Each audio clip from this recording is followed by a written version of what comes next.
நம்முடைய பாரதிய ஜனதா கட்சி முன்னெடுத்த கெடிலம் காப்போம் போராட்டம் உங்களுக்கெல்லாம் தெரியும். கெடிலம் காப்போம் போராட்டத்தின் விளைவாக இன்றைக்கு கெடிலம் நதியில் பண்ருட்டி நகராட்சி குப்பைகள் கொட்டுவது நிறுத்தப்பட்டிருக்கிறது. அது நம்முடைய போராட்டத்திற்கு கிடைத்த ஒரு மிகப்பெரிய வெற்றி. மக்கள் அதில் ரொம்ப சந்தோஷத்தை வெளிப்படுத்தியிருக்கிறார்கள். என்றாலும் கூட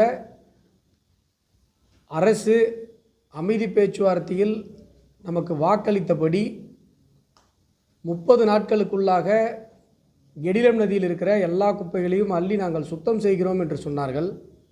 ஆனால் இன்றும் முழுமையாக குப்பைகள் அகற்றப்படாமல் இருக்கிறது. பெருவாரியான குப்பைகள் அகற்றப்பட்டுவிட்டது என்றாலும் கூட முழுமையாக இன்னும் கெடிலம் நதி குப்பைகள் அகற்றப்படாமல் இருப்பதனால இந்த நேரத்தில் 30 நாள் முடிஞ்சிருச்சு. பிப்ரவரி 9ஆம் தேதியோடு அவங்க எழுதி கொடுத்த அந்த கெடு முடிந்து விட்டது. ஆகையால் உடனடியாக ஒரு வார காலத்திற்குள்ளாக ஒரு குப்பை கூட கெடிலம் நதியில் இல்லாத அளவிற்கு பண்ருட்டி நகராட்சி அதை சுத்தம் செய்து மக்களுக்கு பழைய நதியாக அளிக்க வேண்டும். இல்லை என்றால் மீண்டும் எங்களுடைய போராட்டத்தை நாங்கள் தொடர வேண்டிய சூழ்நிலை ஏற்படும் என்பதை இந்த நேரத்தில் நாங்கள் சொல்லிக்கொள்ள கடமைப்பட்டிருக்கிறோம். ஏற்கனவே உங்களுக்குலாம் தெரியும், நான் பத்திரிகையாளர் சந்திப்பில் உங்களை சந்திக்கும் போது சொல்லியிருந்தேன். பண்ருட்டியில் 10 மணிக்கு இரவு 10 மணிக்கு கடைகளை எல்லாம் மூடுவதற்கு காவல்துறை வலியுறுத்துகிறது. இது தேவையில்லாத செயல். பண்ருட்டி என்பது ஒரு பண்டைய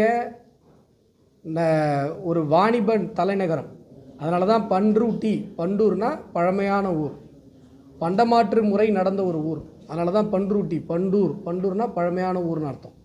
அப்படி காலமாக வியாபாரத்தினுடைய ஒரு தலைநகரமாக இருக்கிற பண்ருட்டியில் 10 மணிக்கு மேலே கடையை மூடணும்னு சொல்கிறது வியாபாரிகளை பாதிக்கிறது, உணவகங்களை பாதிக்கிறது. பண்ருட்டியில் பெரிய ஆஸ்பத்திரி இருக்குது, நோயாளிகளை பாதிக்கிறது.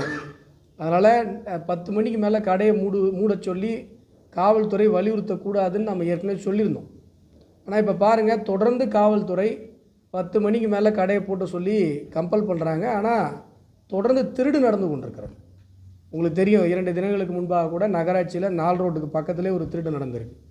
அப்போது காவல்துறை எதற்காக இந்த கடைகளை 10 மணி வரை 10 மணிக்கு மூட சொல்லுது? இரவு 10 மணிக்கு திருடர்களுக்கு 11 மணிக்கு திருடர்களுக்கு ஆதரவாக சூழ்நிலையை உருவாக்க வேண்டும் என்று காவல்துறை நினைக்கிறதா? இரவு நேரங்களில் கடைகள், டீ கடைகள், வியாபார தலங்கள் இருக்கிறது அப்படின்னு சொன்னால் ஆட்கள் நடமாட்டம் இருக்கும். குறைந்தபட்சம் டீ சாப்பிட்றதுக்காக ஜனங்க வருவாங்க. திருடங்களுக்கு ஒரு பயம் இருக்கும், சரி ஆள் நடமாட்டம் இருக்குன்னு. நீங்கள் 11 மணிக்கு எல்லா கடையும் மூடிடுறீங்க, ஊர் வெறிச்சோடி போயிடுது, திருடர்களுக்கு வசதியாக போயிடுது. ஆகையால் மீண்டும் வலியுறுத்துகிறோம்,